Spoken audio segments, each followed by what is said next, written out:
Good day, everyone. So, before we start, we are going to introduce ourselves first. I am Janica Villamarie M. Tupas. I am Jermaine P. Verana. And I am Liel Chainarinsi, Viado. We are the Group 9, and here is our presentation Maslow's Hierarchy of Needs. So, today's agenda, we are going to discuss the definition of Maslow's Hierarchy of Needs, five-stage model, the expanded hierarchy of needs, and some additional information. Maslow's hierarchy of needs is a charted set of human requirements that are important for an individual to achieve a complete development and self-actualization. These requirements are ranked from most important to least important. Abraham Maslow, a psychologist, developed a theory that he called the hierarchy of needs. The hierarchy is depicted as a pyramid with the basic needs at the base. So ito po yung tinutukoy na pyramid and physiological needs, siya yung pinaka-basic needs. These fundamental requirements have to be met before an individual can move on to focusing on their secondary requirements. Sinasabi dito na kailangan mo munang ma-meet lahat ng requirement ng physiological needs before ka maka-move forward sa safety and security needs, so on and so forth. Proceed naman tayo sa deficiency versus growth needs. Ang Maslow's hierarchy needs ay may five-stage model that can be divided into deficiency needs and growth needs. The first four levels are often referred to as deficiency needs. Ito po siya yung physiological needs hanggang sa esteem needs. And yung growth needs naman is yung self-actualization. Siya po yung nasa pinakataas ng pyramid. People are said to be motivated by deficiencies in their needs, which arise as result of deprivation but are not met by individuals. In addition, the longer such needs are ignored, the more impetus there will be to satisfy them when it finally becomes possible. For instance, if a person goes without food for a longer period of time, they will experience an increase in their level of hunger. And naturally, ang gagawin ng tao ay isa-satisfy niya yung hunger niya. In his initial work, sinabi ni Maslow na in order for individuals to progress to meeting higher level of growth needs, they needed to first satisfy lower level deficit needs, na kailangan mong ma-meet agad 100% ng requirement kada level before you move forward to a higher level. However, in his later statement, he made it clear that the fulfillment of a need is not a all or none phenomenon.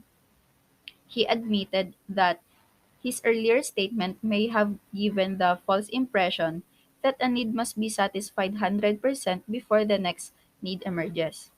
According to sa panibagong statement niya, hindi tama na ma-meet ng isang tao ng isang individual ang 100% requirement ng isang level to be able to move forward.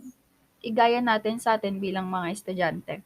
May mindset ang iba sa atin o ang mindset natin minsan ay eto muna gagawin ko kasi mas madali o kaya naman eto muna yung gagawin ko ngayong araw tapos bukas naman yung isa. Kasi yun yung sa tingin natin yung magpapagaan ng trabaho natin.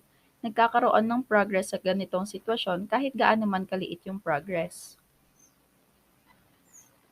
Needs for growth do not result from a deficiency of anything but rather from the aspiration to advance oneself personally.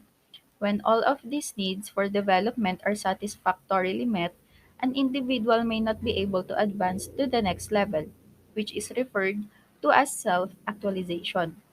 Every individual possesses the potential and the drive to advance further along the ladder of self-development toward a level of self-actualization. Unhappily, the progress is frequently stymied when efforts to satisfy needs at lower levels are insufficient. Ngayon, mag-proceed naman tayo sa five-stage model. And sa five-stage model, pinaka-basic or yung pinakauna is yung physiological needs. On Maslow's hierarchy, the need to fulfill one's physiological requirement comes first among the id-driven lower needs. These most fundamental requirements for human survival include food and water, adequate rest, adequate clothing and shelter, general health, and the ability to reproduce. According to Maslow, in order for humans to progress to higher levels of fulfillment, their most fundamental physiological requirements first need to be met.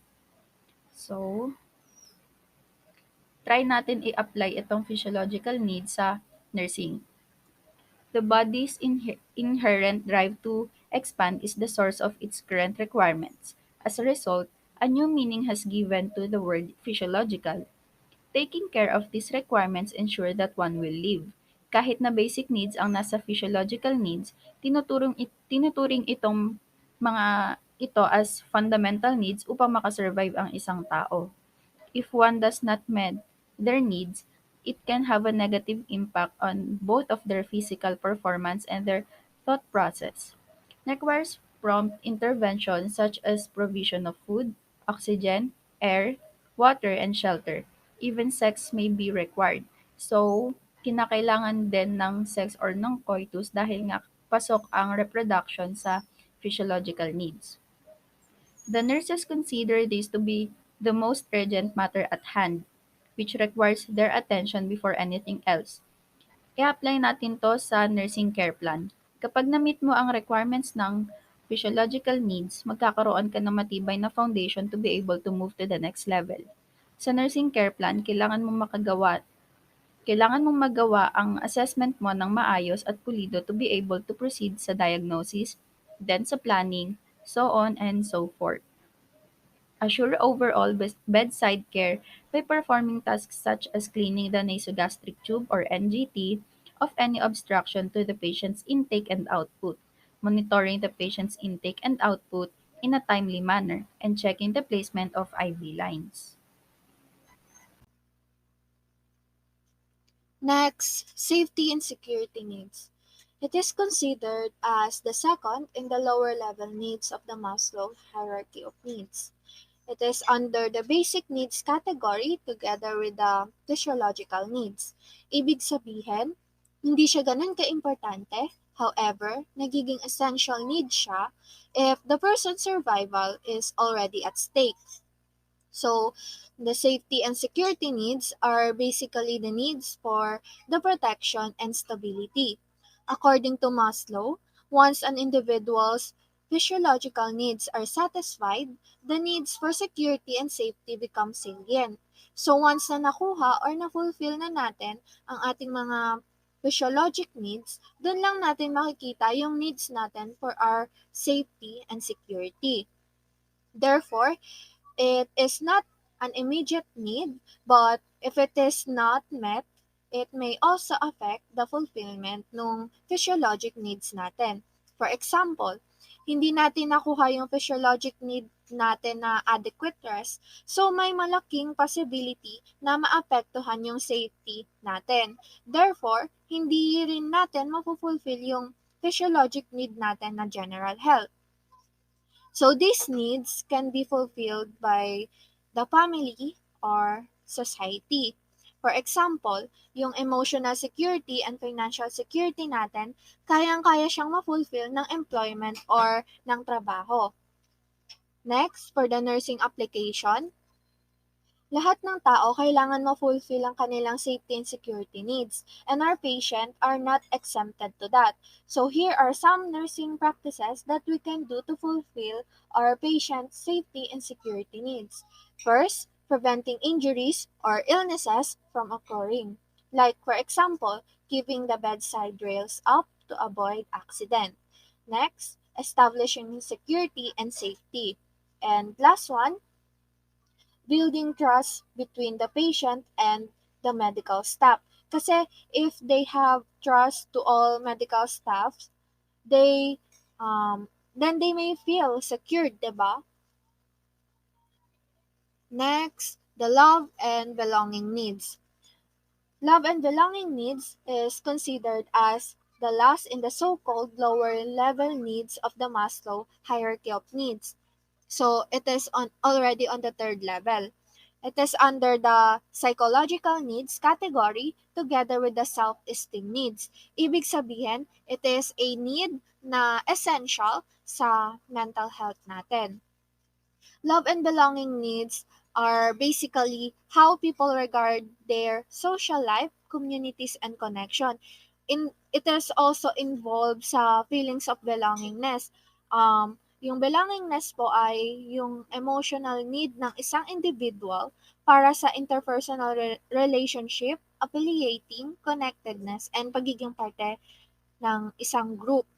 Example of love and belonging needs include friendship, intimacy, trust, acceptance, receiving and giving affection, and love.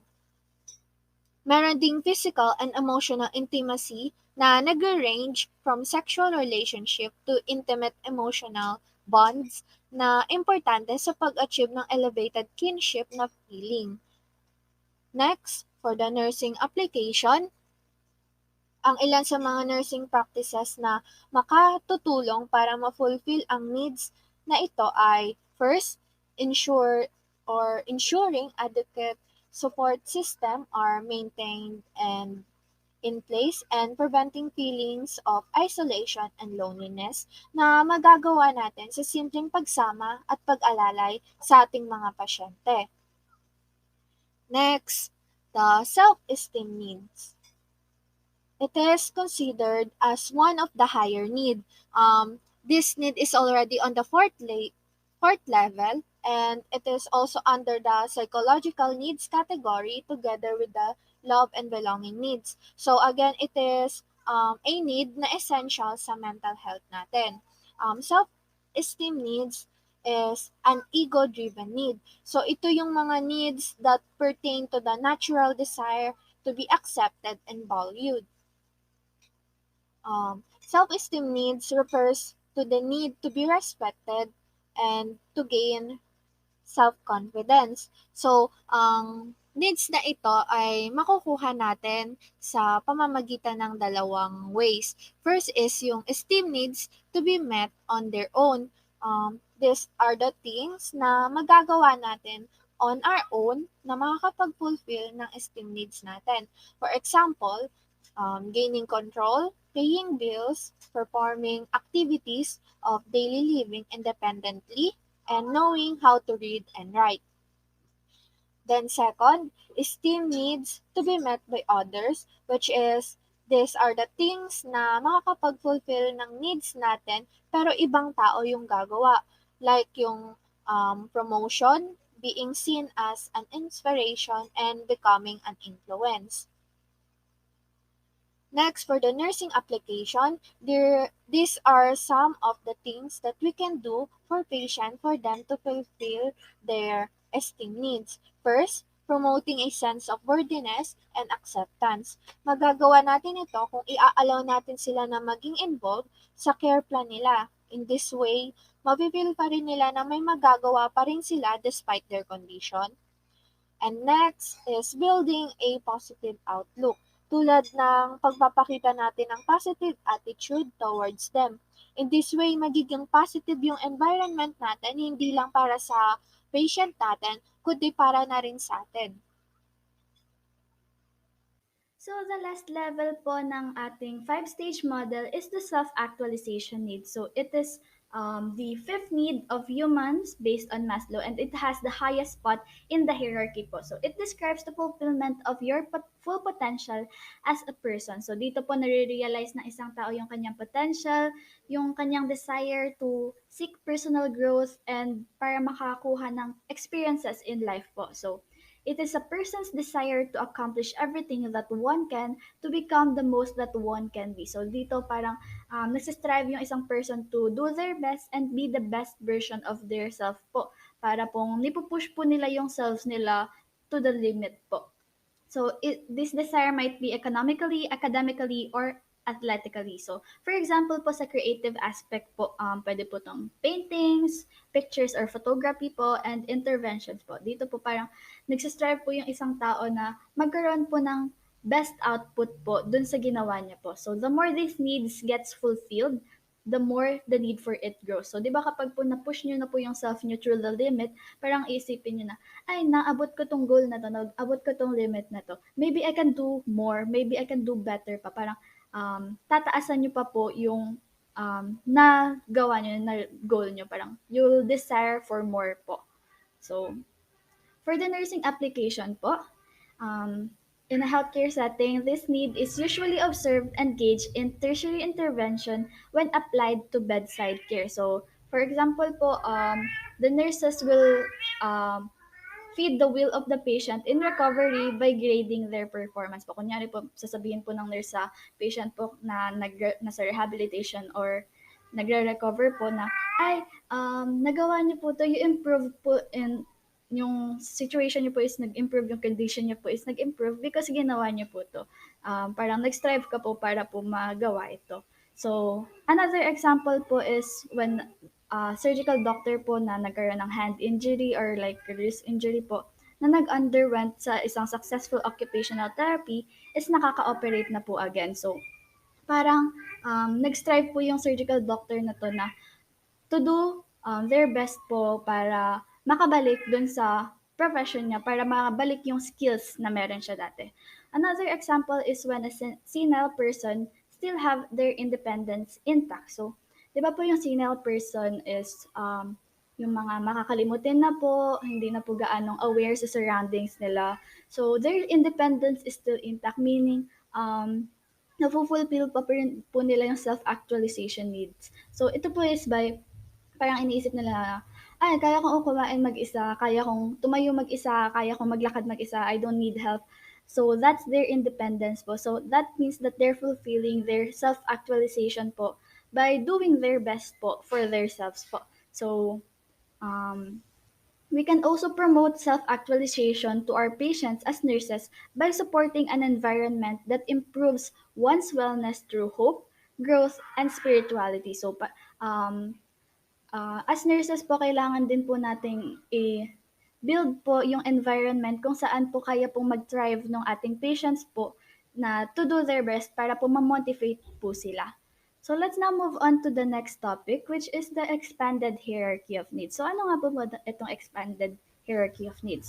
So in the 1970s po nagkaroon po ng debates and discussion about the five-stage model kung kumpleto na ba talaga 'to, na eto na ba lahat ng needs natin as a person po. So, with that po nagkaroon po ng, additional levels po sa ating pyramid. So, we have three additional levels which we will discuss one by one po. So, first one is the cognitive need. So, it is, the new fifth level. It is the desire to know and understand things. So, ito po yung, dahilan kung bakit tayo nag-aaral and bakit natin gustong matuto, bakit tayo nanonood ng balita. It is how people would like to be informed about everything that is happening around them. So, dito po yung nag nangyayari yung curiosity and exploration po ng isang tao, 'di ba po? Kapag curious ka po sa isang bagay, gusto mong malaman further kung anong nangyayari sa bagay na yun. So, um, cognitive need is also the need for meaning and predictability of the situation. Parang gusto niyo pong malaman kung ano yung meaning ng isang bagay, kung anong dahilan nito, bakit nangyayari ito. And also sa mga situation po, meron po tayong patterns minsan. So, if ma-understand po natin yung pattern na yun, predict na po natin yung susunod na mangyayari. So, usually yung predictability po is para po magkaroon ng peace of mind yung isang tao na alam nila, sasabihin nila na, I am capable na i-handle yung susunod na mangyayari dito. So, that's it po. Next naman po natin is the aesthetic needs. So, it is the new sixth level following the cognitive needs po. So, this is the desire for beauty and pleasing surroundings in our life po. So, di ba po kapag pumagulo yung paligid natin para pong hindi po tayo makafocus, nadidistract po tayo. So, humans seek order and balance when things are in chaos. So, it can be as simple as people admiring nature po, smelling the roses, and finding peace in beautiful sceneries po. For example po, sa isang situation, may isa pong musician and their way to fulfill their aesthetic need is to create music and to share it to people around them so that others can also enjoy the beauty that they made. So, parang mostly din po dito sa aesthetic need natin is nasa creative aspect din po ng life natin. And the last one naman po is the transcendence need. So this is the top of the pyramid po, last after the self-actualization need po.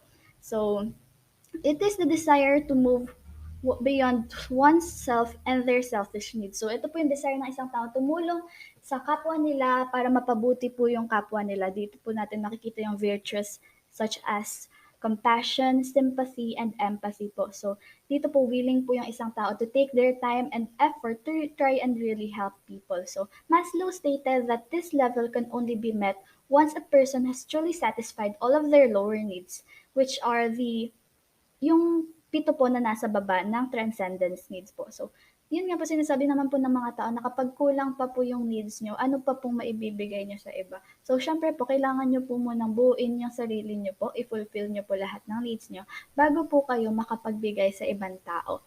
So, it is often compared to the state of enlightenment, which is truly being in touch with the sense that there is a universal constant consciousness, a universal connection between each and every one of us. So, ito po yung dahilan kung bakit tayo tumutulong sa ibang tao na parang naiisip natin mayroon tayong connection sa kanila na nasa iisang mundo lang tayo na nasa iisang kalagayan lamang po tayo. So, meron po tayong desire na tulungan din sila para makagaan po sa buhay nila and mapabuti din po yung buhay nila. Para po nagkakaroon po ng universal brotherhood where they can help their fellow to the best that they can po. So that's it for the expanded model po. I will enumerate po one by one again. Starting from the bottom, it is the physiological needs, then second, the safety needs. Third is the belonging and love needs.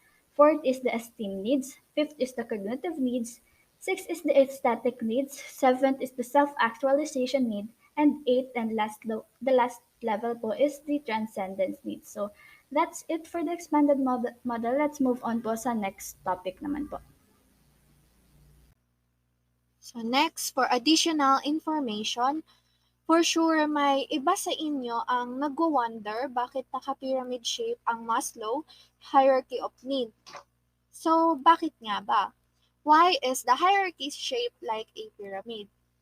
Maslow hierarchy of needs is a conceptualized human needs model which is represented through a pyramid in an ascending order, starting with the physiological need as the base, safety and security at the second level, love and belongingness on the third, self-esteem on the fourth, and the last sits atop the summit, which is the self-actualization.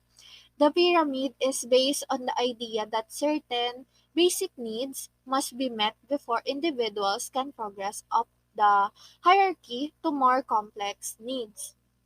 So, the pyramid structure of the Maslow's hierarchy of needs definitely shows a ranking kasi pinapakita niya na the more na natutugunan natin yung mga needs na located sa baba, the more na mas malaki yung magiging fulfillment natin sa sarili natin. Dahil habang tumataas nga, humihirap din yung mga kailangan natin gawin just to meet that specific needs.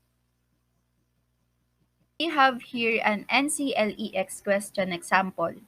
When writing the NCLEX RN exam and the nurse encounters a question that involves more than one need, the Maslow's hierarchy of needs theory will serve as a guide to answer what the priority action is. If the question does not involve a physiological need, but does involve a safety and security need, then the nurse should answer that question by addressing the safety and security need first, as it is the most important concern that needs to be addressed. So, yung question po, which of the following concerns should the nurse prioritize regarding their 47-year-old patient who had open heart surgery 24 hours ago? Is it A, ensuring physical therapy begins working with the patient to prevent injury? B, mottled and cool upper or lower extremities with a capillary fill of 4 to 5 seconds? C, the patient concerned with how their sternal incision scar will look once it is healed. Or D. Completing teaching with the patient regarding sternal precautions to prevent complications. So, try nyo pong sagutan. Mag-raise hand na lang po kung sino po yung gusto mag-answer.